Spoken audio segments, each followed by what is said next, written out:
everybody. Welcome back to Keeping It Real with Tiff and Carl. I'm Carl Raven, And I'm Tiffany Salcido. and hope everyone is having a great summer, right? Hopefully, it seems like, the weather's starting to turn a little bit. It's not so, beat down hot here in California, we're actually starting to get to fall. We went Hmm. shopping a little bit yesterday. We went to San Francisco for the weekend, and on the way back, we stopped at the outlets because that's what has to be done. And Oh, yeah, and my my wife is already looking at fall clothing, so jeans and pants and jackets, right? the And weather.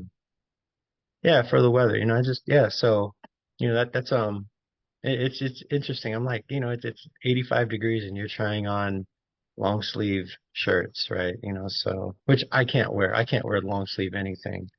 It's terrible. My arms, just do not like any type of heat, right? I'll Mm-hmm. start sweating. I get feedback directly, immediately from my arms and or my legs. That's why I'd rather wear shorts, but when I'm teaching in person, shorts aren't very necessary, aren't very welcome, I should say, right? Frowned upon. Frowned upon. Yes, yes, yes. And so, I'm actually one of those guys. That was going to be my question for you, So Mm. I'm a fall guy. I'm not a fall guy like a stunt man, but fall guy in terms of the seasons, right? Just born and raised in the Bay Area, so the fall was always the best weather for us anyway. But yeah, I just like it when I'm not overly hot or overly cold.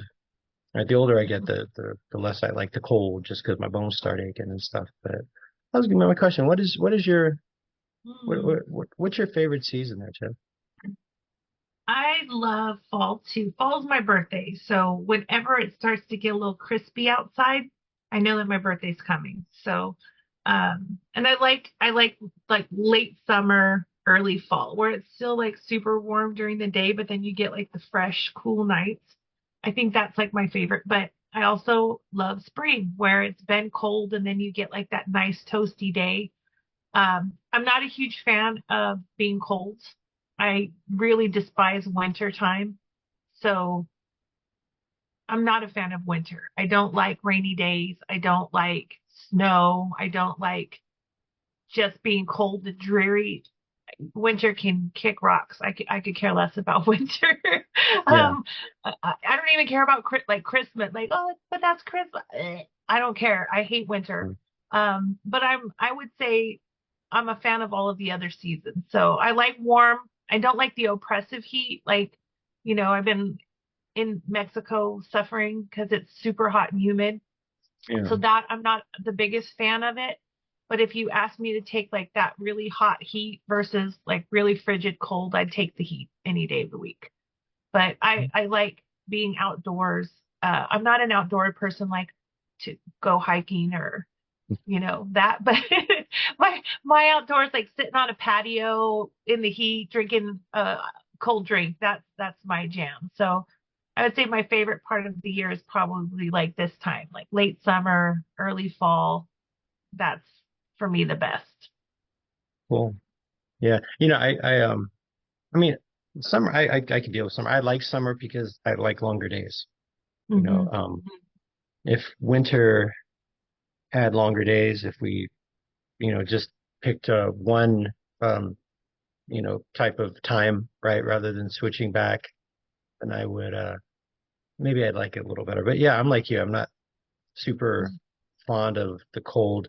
I prefer the cold because I can always layer.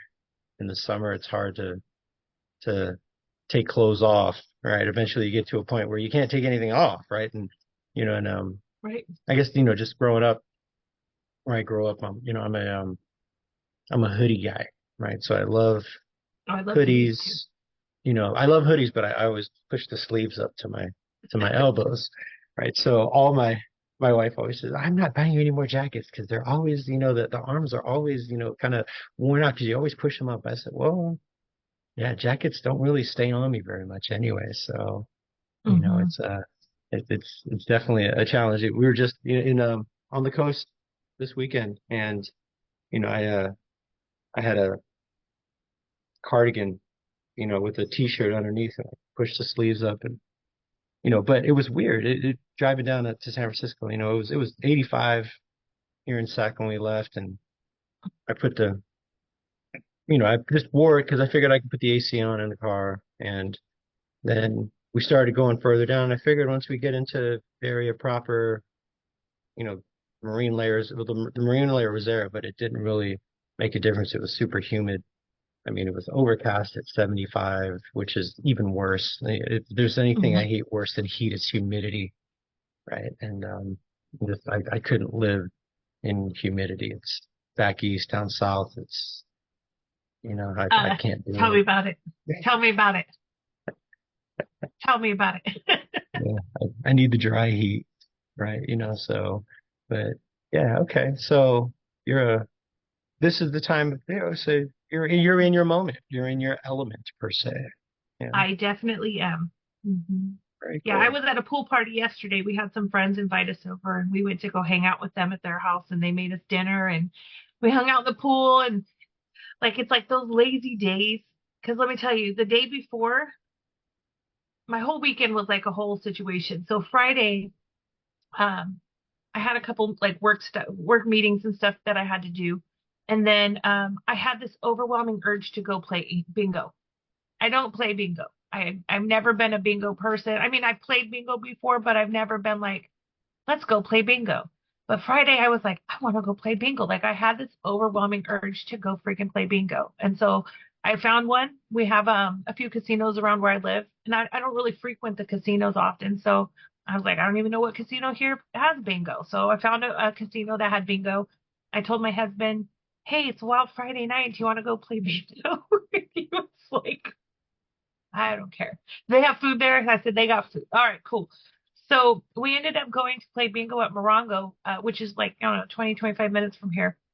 And I don't know how to play. I'm like, I have no idea. Like, educate me. So this very nice lady named Betty, which Betty was my grandma's name. And so I was really feeling like this is a cosmic experience because my grandma was the bingo queen. My grandma was so into bingo, she would go on bingo cruises, right? So this lady Betty comes to help me. She gets everything in order. She shows me how the games work and what to do and this, that, and the other. And I'm like, all right, cool. Right. So then we got time before bingo starts. We go to the little slot machines. My husband, who hates slot machines because he says, I don't know how to play. And I'm like, you just hit the button. It does all the work, you know?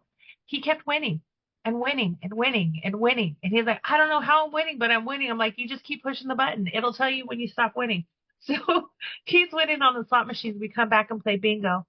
I won $1,400 playing bingo on one bingo. I hit a jackpot or I hit a bingo and then they had a like a hot ball or whatever that I won an extra $900. And um so that's why I was drawn to bingo. It was to have a little cash money in my pocket. So um between what my husband won on the slot machine and what I won on bingo, we had a good run at Morongo, let me tell you. It was pretty exciting. Well, Pretty last time I exciting. was nice. Yeah, no, Morongo seems that. Yeah, I don't know. So listen to yourself. That's the Yeah. lesson, folks. Listen to yourself. If you have an urge to do something you're not that you don't usually do, just figure out why you're there. Just get there, right? So Yeah. yeah, Yeah. So yeah, I usually listen to. Hmm. Morongo's literally 10 minutes from my dad's house. And the last time I was there, I won. I think I won $1,700 playing blackjack. Nice. And Nice. I never win. If I break even, that's successful for me Right. at a casino is breaking even. And so we went. My dad has a system with blackjack, and it seems to always work for him. So I just was listening to him on his bets, and next thing Hmm. you know, I'm like, hey, I'm buying dinner. So, Well, it was really funny because after I won, I told my husband, and he's sitting across from me, and I'm like, I can see why people get addicted to this because my heart was racing. Like my heart yeah, was, I was felt so alive. I said, I the can see why action. people get Right. addicted to this. And I'm like, don't bring me back here for several Right. months because I could totally see myself being at that Mm, bingo hall every week. But it was a cool experience. We had a good time. And so right on. Saturday. Saturday, after all of that excitement, I had fun till 9 p.m. Saturday, we did absolutely nothing, like absolutely nothing. And I think around, I don't know, 7 p.m., I decided it was a good time to start mopping the house. And so I ended up cleaning my house late into the night because I got the urge to dust and mop. And so, so yesterday we just went to a pool party and hung out and had a good time. So it was a Hmm, fun, relaxing weekend for sure. very I didn't get to nice. go to San Francisco, but I enjoyed the Inland Empire, let me tell you. Well, I know that there's the IE has its own charms. So, Yes, it does. yeah, yeah. But no, I was down in well, I was actually in Pacifica, which is just about Hmm. 20 minutes down from the city. And by the way, if you're not from Northern California, the city is San Francisco. So if I reference the city, it's what's behind Yes. me, right? And so, but yeah, so it's about 20 minutes south of San Francisco, and we were there for my niece's graduation party. She got her master's in counseling, and Nice. so, we it was a huge party at a famous restaurant down there in Rockaway Beach, and my niece is half Tongan, and so Hmm. all of her family gets together whenever there's a family party. It is festive, it's fun, and they're playing reggae and island music, and it's just everyone's having a good time, and it was fun. It was a good time, and we enjoyed ourselves, and she enjoyed herself, and it was good to have Awesome. her family there, and we got to hang out and see people we hadn't seen in a while. And, it's fun. Whenever I go to one of those parties, and because my sister has three kids, and so whenever there's birthday, graduation, christening, first communion, like there used to be when Hmm. they're all older now. They're 30, 26, and 21. But, just all those parties. And it always starts with a prayer. And if you've never heard a Tongan prayer, or a Tongan song, I mean, it just makes your heart melt. I mean, I mean, it's so cool to listen to Hmm. hymns that they do because it's in 3, 4 part harmony, and it just carries up to the ceiling. And just I was at one of my nieces had a first communion and the reception was at the one of the embassy suites, with the big atrium, Yeah, yeah. and they started with a hymn, and it just carried all the way to the top of the building, like 15, 20 floors, and Wow. you saw people coming out of their rooms saying, "What is going on? What is this beautiful thing?" And it's funny when people who aren't experiencing that before, it takes their breath away. People are crying, and it's a Wow. great experience. It's so cool. So, I'm not sure all, in terms of other Polynesian, um, communities, but I know, whenever there's a Italian party, that's what I look most forward to is the hymn prayer. It's amazing. So anyways, yeah, that's Awesome. something that filled my heart. I felt real good all weekend just based off of that. So. I love it. The power of voice and singing, and especially when it's in like faith based or tradition based. It's so amazing. I know Yeah. that we last summer we went to Europe, or not to Europe. Well, I mean we were in Europe, but we were in Italy specifically, and we went to this um, town called Lucca, and Lucca has like these old medieval wall, like it's walled in by, like I don't know the history of it. I have to say I'm ignorant to the history of Lucca, but I just know it's completely surrounded by these medieval walls, and they have these arches that you can come in through. And so inside those walls, they have several churches, and that's true for all of Italy. Italy, I think, is Right. the most churches, I think, per capita than anywhere else in the world. So each church has its own like artwork, and it's not unusual to just be in a random like small town in Italy and there's like a whole Michelangelo statue inside this big huge Yeah. church. Yeah. So anyways, we were just walking around exploring the city, and or this little city or little town of Lucca, and we walk into this square, and it's early in the morning, there's hardly anybody out, but then we just start to hear this music, like this singing, And I'm like, where is that coming from? Because it moves you, like your spirit feels it. And I'm like, where is this coming from? So we walk around the square and we find this whole group of tourists. They weren't even from the town of Lucca, but this whole group of people had gathered in the front of this church, inside like the arches and stuff of this church, and they were all singing.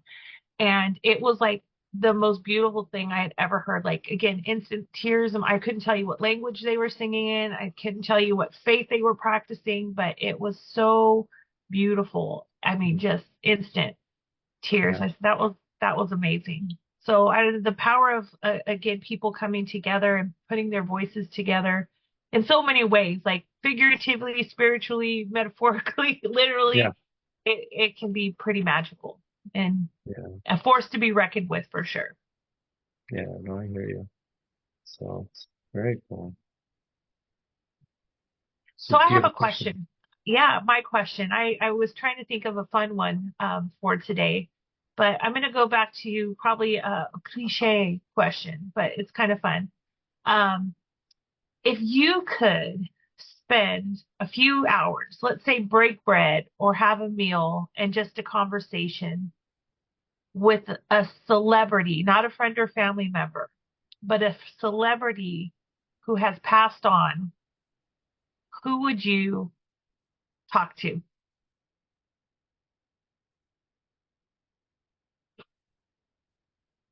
And celebrity sometimes like, what do you mean by celebrity? It's anybody who is like well known, but you don't know them personally, but they're well Hmm. known, but that have passed on. Who would you resurrect for your meal and conversation?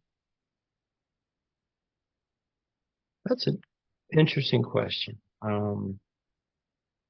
mean, I guess my go-to would just, I mean, my favorite my favorite celebrities are in terms of like, I have like favorite actors and actresses, and like Steve McQueen, Humphrey Bogart, and then Muhammad Ali, right? I and so I'm I wonder. I'm not quite sure what I would gain from them. I mean, I'm thinking it'd be nice to have somebody in the house and you can say, hey, hey, Steve McQueen was over at the house, right? But Right, right.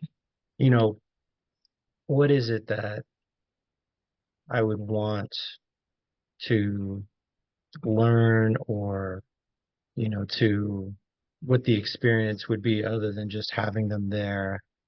Um, so I probably, yeah, I mean, I guess I would say probably Muhammad Ali, Muhammad Ali. just, I mean, I, I'm anything that comes out, any of his fights, documentaries. When We Were Kings is my favorite documentary. It's about him and George Foreman fighting in Zaire and in the 70s, and the Rumble in the Jungle. And then the Ollie movie was okay, but I mean, it was just to hear his voice and to hear, him, because what a lot of people hear is screaming and being bombastic and strutting and bragging and things like that. But um, there's a lot to him that um, you get to really understand who he is and what he's about. Um, and just in those documentaries. So I think it would probably be interesting to hear him talk about his experiences and to ask him questions. I'm not quite sure. That's the thing. I mean, I would want to really, if I was going to have that opportunity, how could what questions would matter? What was it that I would want to know? And, unfortunately, it's just, I don't know about you, but I'm one of those emergent folks where I can't just write down questions. They're going to come up.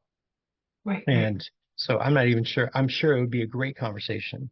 But if you asked me what I would ask him, I couldn't tell you.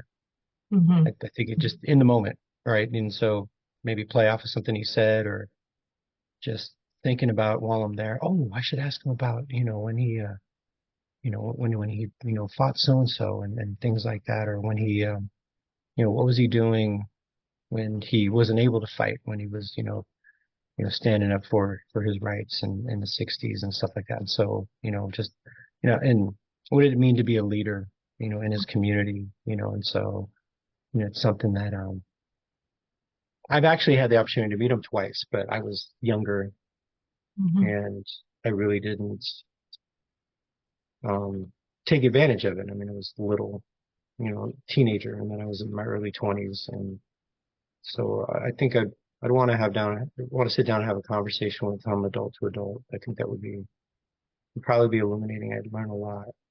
Yeah. So, yeah. Yeah. Good. Muhammad Ali. How about you? Mine's not as deep. I am slightly obsessed with Anthony Bourdain. Mm, And by slightly obsessed, I think full-fledged, fully obsessed with Anthony Bourdain. I just think he was such a deep, empathetic, interesting person. mm, I just, I feel like just being in his presence would have been an experience. Like, I don't know how else to describe it. Like, he just was so connected to the people that he talked with. And I think one of the things with Anthony Bourdain, like I've gone back and like rewatched a lot of his, like the No Reservations or mm-hmm. his other shows that he has, and like I see so many like times that he was like asking for help, like calling for help, and Yeah. nobody picked up on it, and it makes me sad. Like I watch it with like sadness, but he was such an interesting person, such a complex individual. I just would want to take that all in for a few hours. I don't know. There's something about that I'm just drawn to his energy.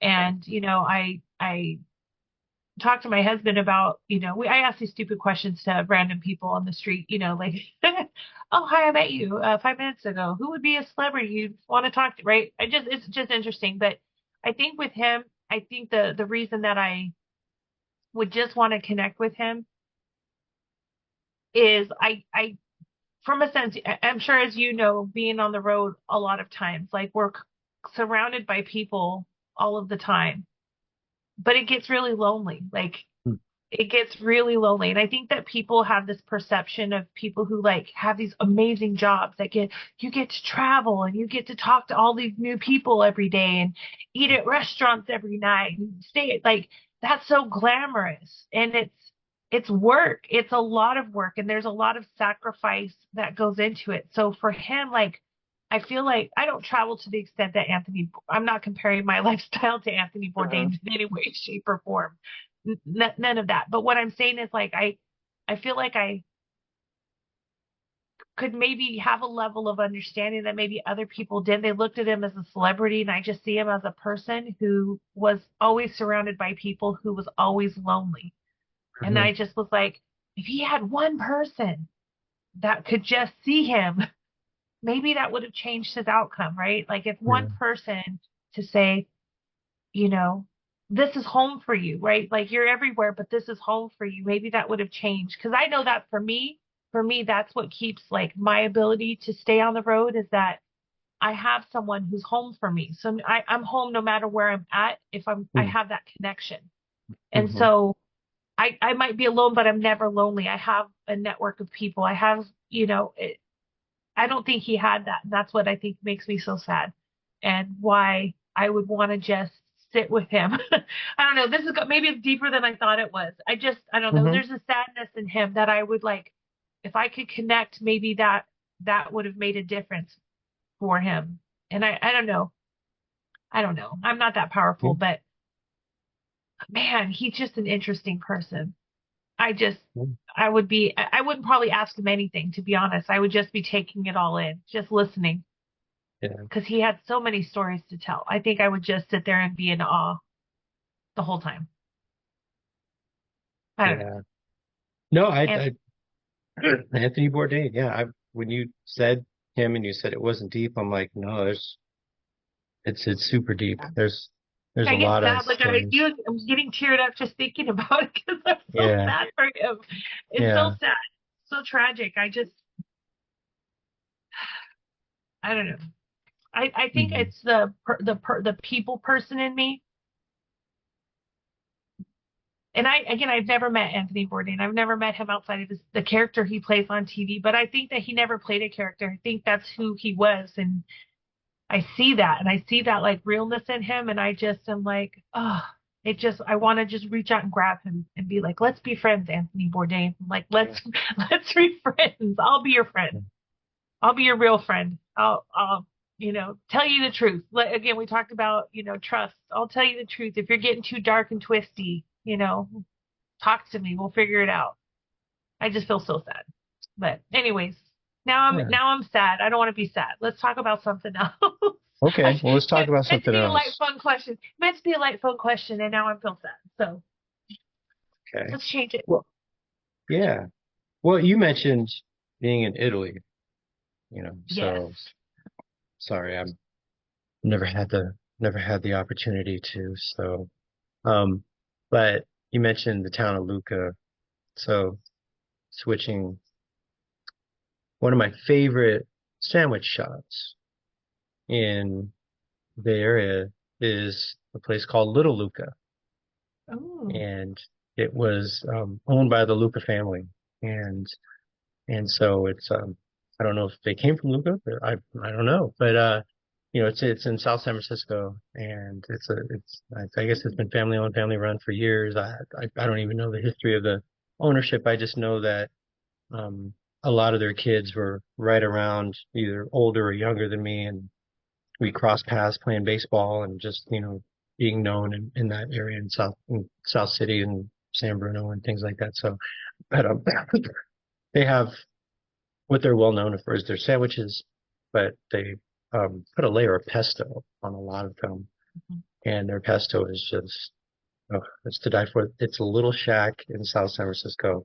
but the line goes out the door, and it's always like that with my favorite places. There's always a line. There's always a number you have to take, but because I guess it's not just I'm not the only one who finds it special. But anyway, so I know you're a foodie like me, so if you're ever in the area, if you're ever training in San Mateo County or San Francisco County, or just take a trip down El Camino Real and find that little spot. Lucas.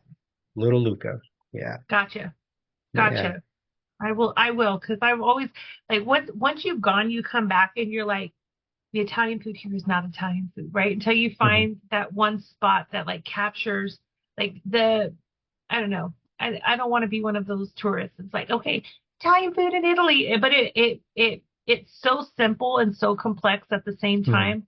Like they just take very simple ingredients and elevate them to like the next level. Like the Yeah. Italian subs that we have here in the United States, like, oh, who has the best Italian sub? They don't make sandwiches like that in Italy. You know what I mean? Hmm. Um, I'm thinking about my favorite sandwich right now, and it made my mouth water because they have the panini, but panini is plural for panini. So if you're Hmm. getting one, you're getting a panino, And and it's Panino. like, yep, it's like that, like very thin bread, like thin, even sometimes focaccia bread, but very thin bread. Usually a type of cheese, a small layer of one of their cured meats, and then some kind of extra something. And they love black truffles there. I Hmm. love the taste of black truffle. It smells like death. And so the smell of black truffle always turned me off. Like I'd have to like pinch my nose and bite it because it tastes good. It just smells awful. But my favorite panino there was mortadella with this like creamy cheese. It has a name, but I can't pronounce it, so I'm not going to ruin it. But it's very similar to burrata. Hmm. It's like the middle of burrata. That's basically what it is, like that really creamy part of the mozzarella, and then they put pistachios on it. That Mm. combo. I could have eaten that every single day. I kind of did Wow. almost every single day. Every time, because that's like a typical lunch. You get a light Yeah. lunch, you just get a little panino, and that's usually what I would get. It was Yeah. 27 out of 10 every time. Very It nice. hit right every single time. And now I'm Very hungry. nice. I'm sad and hungry. Oh, great. That's called hangry. Yes. Yeah. So okay. Well, cool. So transitioning from food and and you were talking about about going back to Anthony Bourdain, that idea of trust, right? And you mentioned trust. We talked about trust last week, and then we mentioned it was the first and at the base of that pyramid of those five factors of functions and dysfunctions of a team, right? And Hmm. so, we talked about trust last week, and we decided, we wanted to talk about the other pieces of the pyramid. So moving on up in the pyramid, that next level is conflict, right? And so, just thinking about that idea, if you have trust, right? If you have that layer of trust, if you've established trust with somebody, conflict is easier to take to manage, because if we have conflict, it's not something that's going to affect how we feel about each other. And at the end of the day, we're still going to have each other's best interest in mind, even if there might be some hurt feelings or we don't necessarily agree. If we have established that trust, we know that, we can always come back and have the conversation, even if there was hurt feelings. We trust that I can approach that person and say, hey, look, what you said kind of landed on me in this way.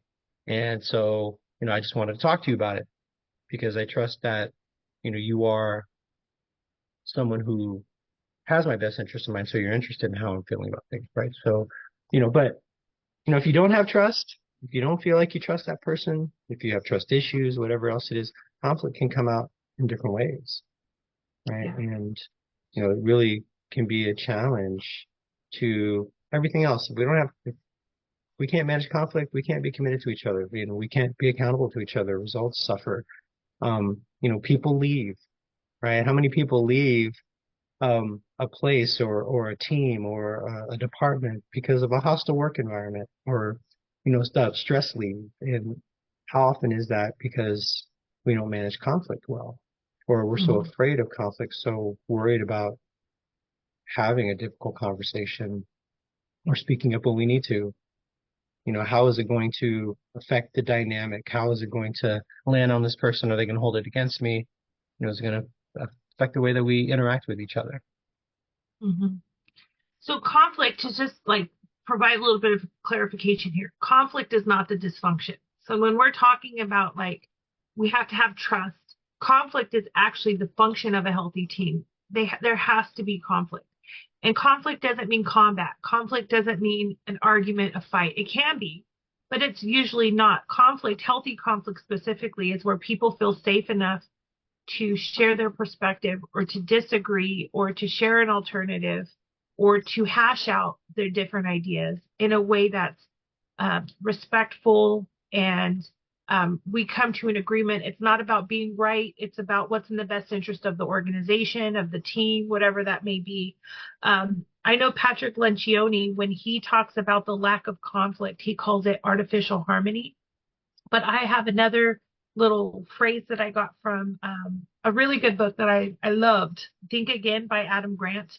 I might have a crush on Adam Grant, a professional thought-filled crush on Adam Grant. But one of the quotes that he has in his book is the absence of conflict is not harmony, it's apathy.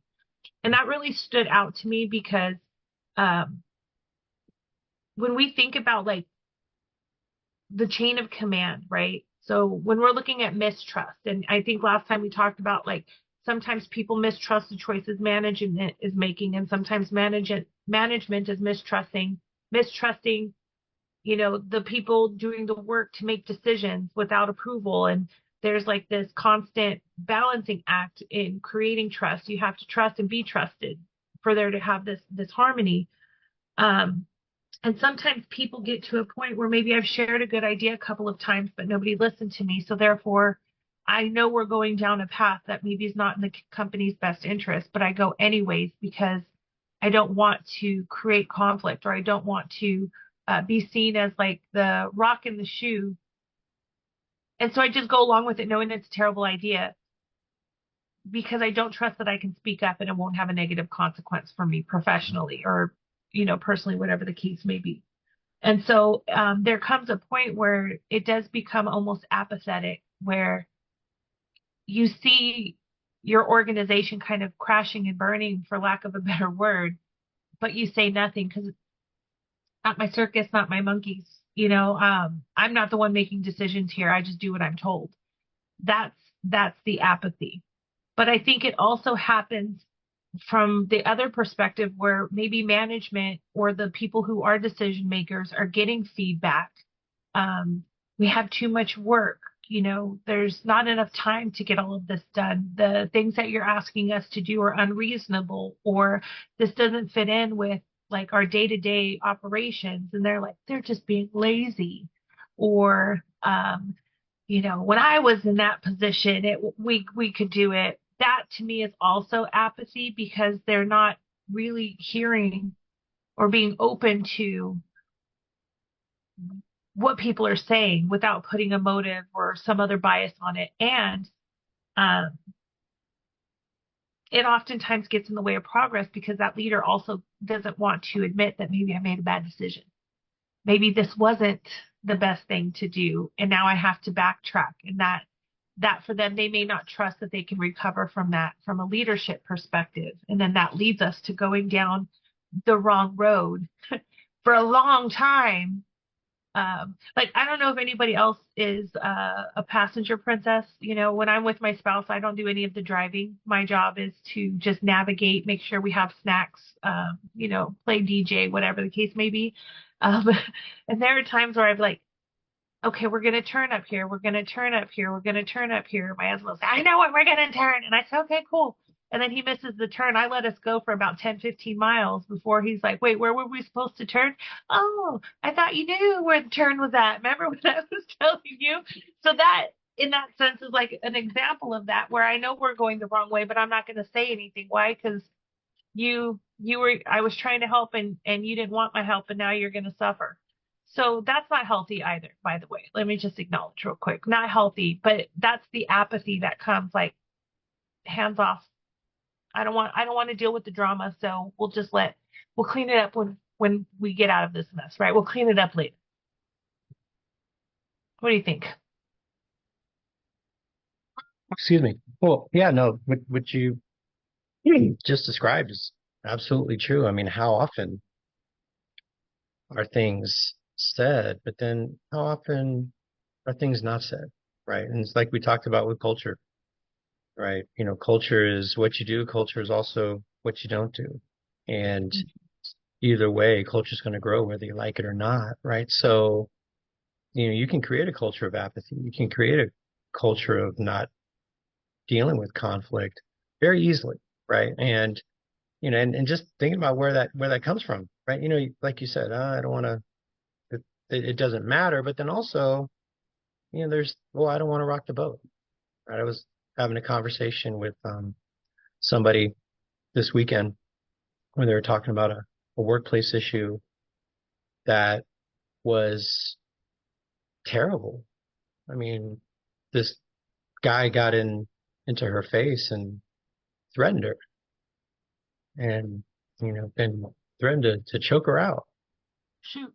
right?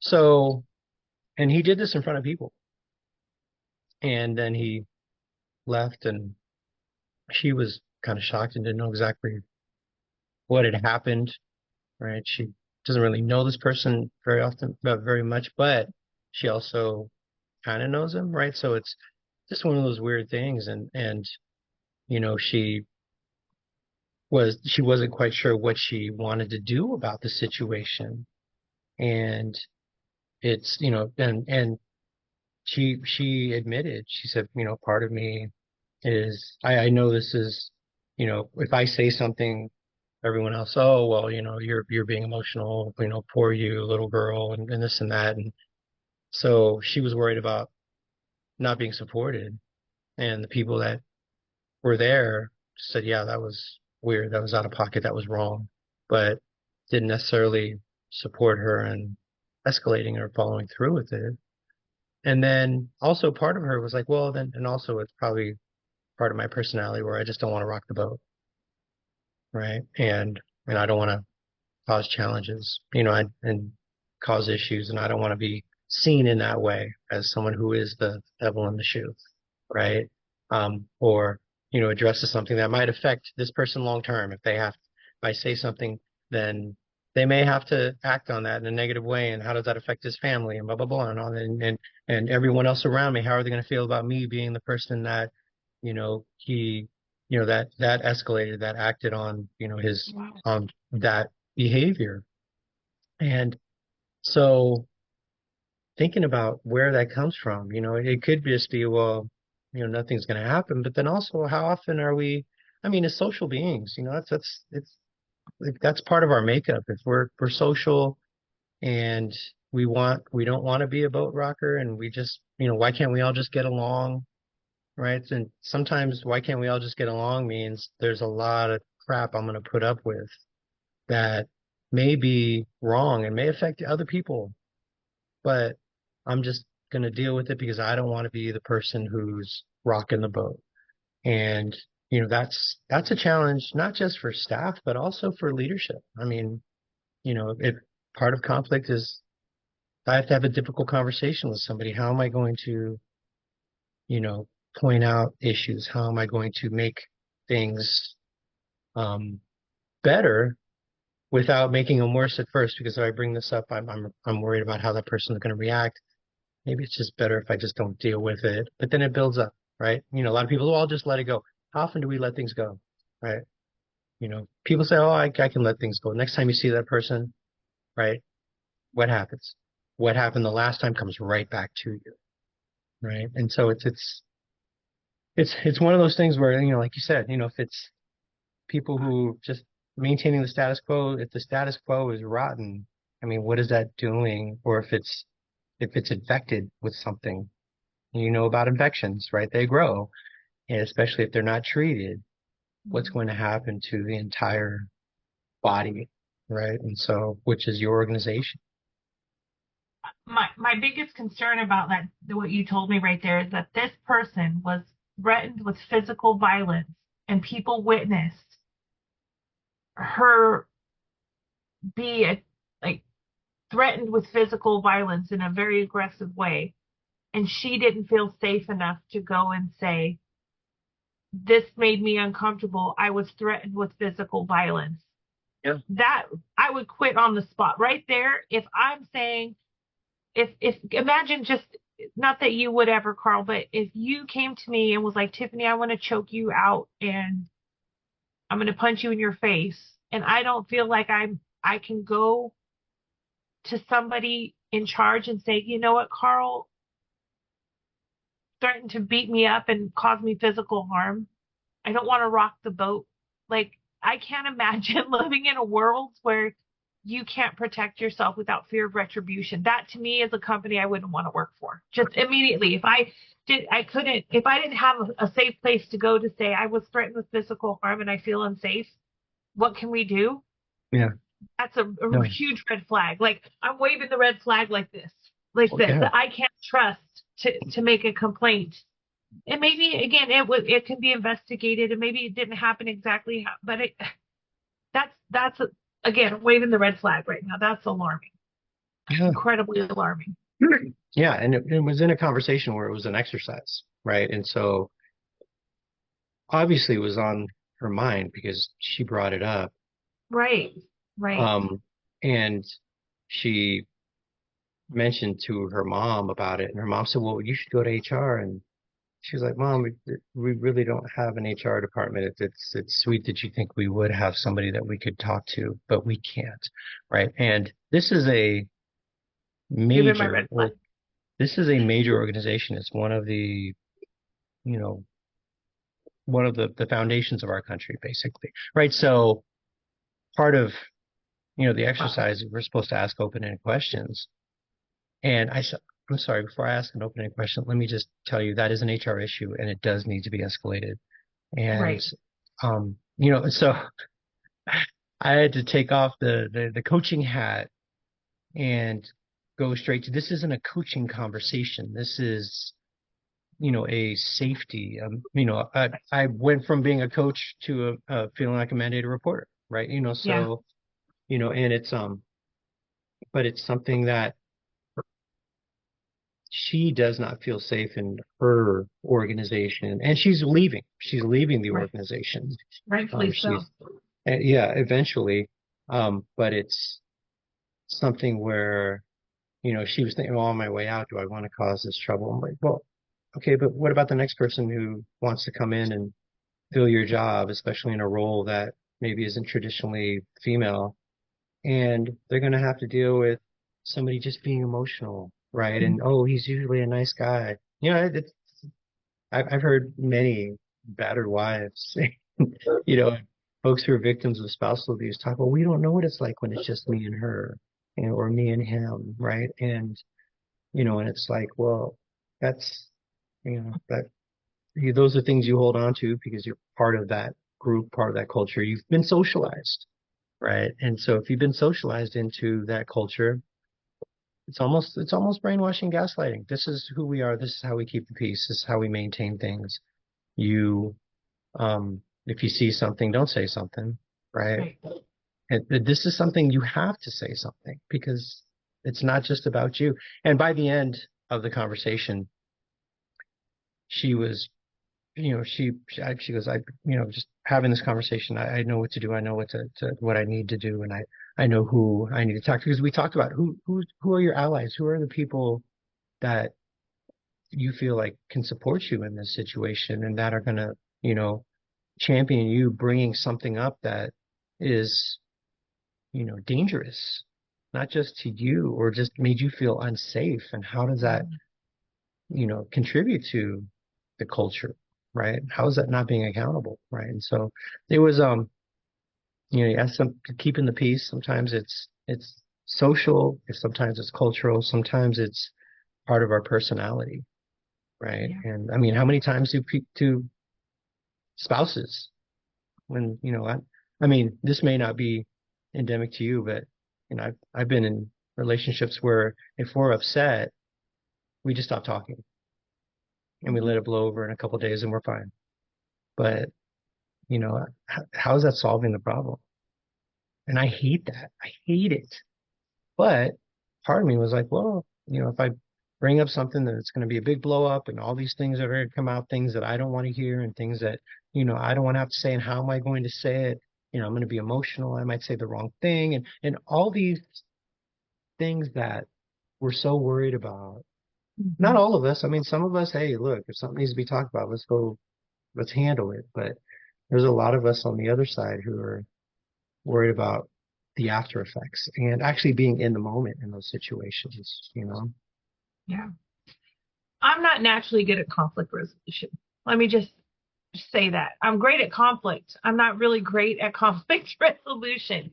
And part of that is like how and when I grew up, in my family, if there's a problem, you fight about it. And I mean, fight about it might lead to physically fighting. I don't know. Me and my older sister used to like throw blows, Aquanet with a lighter, blowtorch, trying to, I mean, I'm not even exaggerating. We would throw down, pull each other's hair, kick each other. I mean, like physically, like fight. That's how we manage conflict in our family. And it's not healthy. Um, if you did something I didn't like, I could yell at you and be like, what the hell's your problem, Carl? Why, like that is kind of the environment that I grew up in. And I thought everybody's family was like that. I thought everybody dealt with conflict because that at school, that's how it was at school, right? If you didn't like what I said, meet me at the dumpster at 3 o'clock. Let's Catch duke me it out, outside. see who wins. Exactly. Catch me outside. Exactly. Yeah. So that was like the norm for me growing up. I didn't realize that there was an alternative because I had never seen an alternative. That's just the way that conflict was handled. And then when I found myself in the workplace, I realized that you can't just yell at people. You can't just tell people they're idiots. You can't just, you know, apparently that's frowned upon in a work setting. But you don't know what you don't know, right? You don't know what you don't know. But the emotional feeling of being in conflict, what am I going to say? What are they going to say? How am I going to win? For me, growing up, conflict was about winning. It wasn't about resolving, it was about winning. And that again carried me into my adult life for a long time. My first marriage, it was about winning. That's why it didn't last. In the workplace, for the first probably 10 years of my work career, it was about winning. And if I'm going to win, you have to lose. That's the mentality. And it's not like that. And so as I started to kind of mature and grow up and realize, like, kind of living this way kind of sucks. Like, I don't want to be in combat with everybody all the time. I don't want to always feel like I'm on the defense. I really started to do a deep dive into like alternatives, conflict resolution, how to have those difficult conversations, which I prefer the term courageous conversation because um, usually they're not difficult once you get them started. You just have to have some courage to start it. That's why I really like that term. Most of the time, those individual conversations go really well once you bite the bullet and just do it. Um, and so there's a skill set. I think that it's something you can develop. You don't have to naturally be good at conflict or be comfortable with conflict to be good at managing conflict. And I think that's the fear, like just what we were talking about, where somebody's getting in your face and threatening to choke you out. I think that that's what most people's perception is about conflict, is that it's mean, it's ugly, it's pervasive, it's all of those things. When in reality, conflict is just a disagreement. It's just a difference in opinions, a difference in values, a difference in beliefs, a difference in what you think the right thing might be, or you have different sets of information. Like it's it's just an opportunity to share information and come up with some kind of resolution. The other thing about conflict, especially in the workplace, is that there's different types of conflict, and some types of conflict are really damaging to the organization, and others actually help people be higher performing. Relationship conflict is very damaging, and that's where a lot of emotions are tied to it. A lot of uh, it becomes very personal. People hold grudges. That type of personal relationship conflict is damaging to an extent. Like people don't work together, they purposely sabotage. That one's really ugly. That one lowers your productivity. But task related conflict actually improves outcomes. It makes things better. Higher performing teams have more task related conflict than teams who do not have task related conflict, because they're willing to discuss, debate, negotiate, and listen to each other without it being personal. It's about the work, it's not about the people. And so I think like the first step for people in organizations is, are you engaging in relationship type conflict, or are you engaging in task related conflict? And I think a lot of people think they're one and the same. Like if you call me out on a task, if you say, "Hey Tiff, there's a different way for you to do this," or "Hey, I've had this other experience that's worked really well." If I don't see that as a task related conflict, oh, he's talking to me about the work, it's not personal, then I might be more open to it. But if I'm like, "Oh, Carl's just telling me to put me down because he thinks he's better than me or because he's been here longer than me," then I'm not going to hear the part of it that's useful. It becomes relationship based.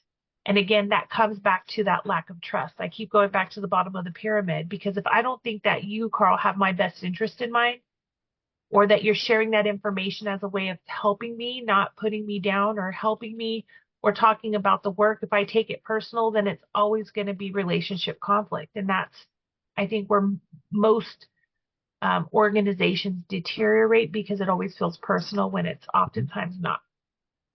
Right. And that's a challenge. I mean, but you're pointing to something that's absolutely true. We take things personally, Mm-hmm. right? And if we're not careful, if we're not intentional, when something comes up that is not our idea, not our usual way of handling things, not comfortable for us, we take it personal. We have an emotional response, right? And that's where we take in information, right? I mean, the first place we take in information is in our limbic system. We take in that, is it safe or dangerous? Is it comfortable or uncomfortable? Is it familiar or unfamiliar?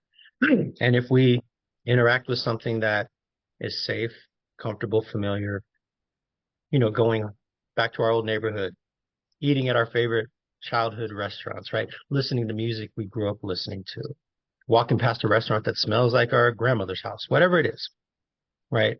We feel better. We feel more relaxed when we're engaging with somebody who grew up where we grew up, went to, lived in the same town we did, maybe went to a high school, rival high school, or, whatever it is, in the same high school, whatever it is, had the same type of job, same age group of kids, whatever it is, we feel more comfortable. We give that person more of our trust right off the bat, right? And that's actually a bias, right? It's called affinity bias.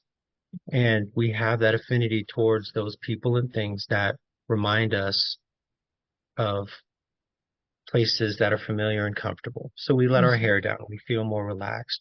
And then we come across those things and actions that are opposite, that are foreign to us, that maybe we didn't think about or we've never thought of it in that way, or that we didn't experience. And when that happens, our limbic system will send messages down our spinal cord, fight, flight, or freeze, because we see it as uncomfortable, unfamiliar, which is the same response as danger, right? So it's all about safety and danger. And, it's an evolutionary trait.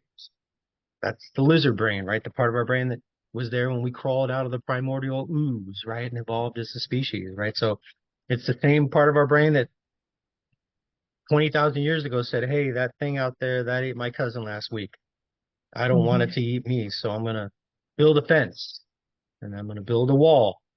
And it's going to be a big, beautiful wall. And then I'm going to create weapons to protect myself. And oh, so I killed that thing and I'm hungry. Oh, that actually tastes good. Okay, so now defense becomes offense and top of the food chain behavior starts happening with our critical thinking skills and blah, blah. But that's the first response. I mean, I've read studies that say it takes 7 seconds for us to decide if someone's safe or dangerous to interact with. Just Mhm. walking down the street without them even saying a word, right? Where does that come from? Our Right. childhood interactions, how we've been taught to interact with folks, right? Those early lessons we learned as a child. Freud said everything you learn from the time you're born to 11 or 12 makes up your entire personality, Mhm. right? And Jung says most of your personality is genetic, right? But even though he didn't know about genes back then, but he that was his theory, right? It's passed down through our family lineage. But those early childhood interactions create characteristics that he calls your character, right? Mhm. What's your character? Your morals, your value systems, your idea of rights or wrong, right? How you handle things. How were how were you taught to handle things? Who are those people that were influential in that? And then also your inherent personality, who you are. If you're naturally a peacemaker, if you're naturally somebody who's going to be the devil's advocate or contradict or point things out when they're wrong, right? And Mhm. so it's all there, right? But when we hear something that does not sound, even if it's non-consequential, if it's just an idea, if we hear it and that's not how I would do it. No, that's not how I've always done it. That's wrong. And we form an opinion before sometimes we even speak about it. Mhm. Right? And it's just like that. And it's insidious. And that's called implicit bias, right? And so, everyone who keeps talking about what bias is, it's those things that we, were taught and also, our personalities, our ideas of socialization, right? And they all come together and our brain will register when we are introduced to somebody new or something new, whether they are safe to engage with or dangerous to engage with, and everything else in between. And so we do take things personally, and I mean, give you an example. I was raised in a household where in the 80s, before cell phones, right, we had a long cord and, on the phone, but somebody rang up the house and it was for me. I'd be in my room and my mom would say, Damien, you have a phone call. My middle name's Damien, right? So my family called me Damien. Damien, you have a phone call. And I'd come walking out and answer the call. and hopefully the cord was long enough I could take it to my room, right? But um, my wife was raised where the phone rings. Misa, you have a phone call. And she would say, okay, I'll be there in a minute. She was expected to acknowledge that person saying you have a phone call, right? For Hmm. me, I didn't have to acknowledge it. My mom knew I was going to come out, right? She had to, it was a call and response. You have a phone call. Okay, I'll be right there. So how does that translate? Well, my daughter, who is not my wife's, born, she wasn't, born from her. Biological. But Yeah. thank you. Monday morning, biological. That's not a Tiffanyism. That's not something that I've never heard before. But anyway, so now not her biological, but she met her when she was 15, so she was raised by me, right? If I need something, Leah, can you come here for a sec? And I knew she'd be out in a minute or two. But my wife, if she needs some, hey Leah, can you come out here for a second? And she gets no response. Did she hear me? Is she not listening to me? Why didn't she, Hmm. why isn't she coming? I don't understand. And then she'll walk, my daughter will walk out and my wife, so, what were you doing? Why weren't you, did you listen to me? Did you hear me? And Leah said, yeah, I'm here.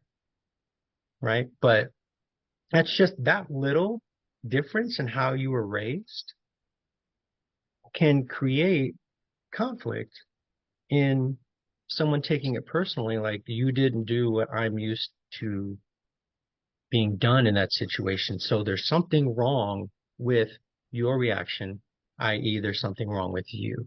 And that's at the heart for me of conflict. I mean, what's conflict? It's like you mentioned, right? It can be knockdown dragouts, or it could just be a difference in opinions. Hmm. But if we take those knockdown dragouts personal and we take those difference in opinions personal, there will be a similar result, right? And so how do we manage that? How do we manage somebody doing something in a way that we're not used to, right? Or coming at it from a different perspective, right? How do we not take it personal? How do we intentionally say, this is not how I would do something, but what do I need to learn to recognize how maybe that person does things? And so we have to really look into ourselves when we're interacting. Just because you know, I had a manager, tell me one time, I don't like my staff member. Why? Well, because he doesn't do things the right way. I said, well, what is it that you guys are doing? Well, we have things that are due at 3 o'clock. Okay. And so what's the right way? Well, when I get in, I get it done. I start at 9 o'clock and I work my way through it and get done by 3. I said, okay. So is he getting his stuff done? Yeah, he's getting his stuff done. Well, how does he do it? Well, he usually waits till like 1:30, 2 o'clock to get that stuff done. And I'm always telling him, you're going to run out of time. You're going to run out of time. And I asked her, I said, does he ever run out of time? No, he always turns it in. I said, okay, so the issue in my head, I'm like, what's the problem? Right. But her issue is he doesn't, even though he's getting to the destination, the journey is different. And if the Hmm. journey's different, the journey's wrong, which makes the process wrong. And she takes it personal. And just think about how often that happens. It's a different dynamic. It's just a different way that we do things. Are you taking notes? No, I don't need notes. Oh, are you an audible learner? I should only have to tell you once. Well, I'm a kinesthetic learner. You need to Right. walk me through it. How often do we have those challenges and those conversations that are just based off of personal preference rather than something that's documented, something that is a specific procedure, right? Surgery is a specific procedure, right? But and diagnosing you would hope is a specific procedure, but like you mentioned, some people will just say, oh, well, you need to do this. So you have this problem, you need to do, well, I've already tried that. We'll just try it again, as opposed to, so what have you tried? What have you done? What are some things that have worked for you before? And there's different options to being able to accomplish this, right? So how often do we have challenges just because of the way that we personally know how to do something. And when someone tells us that there's another way, we take it personally.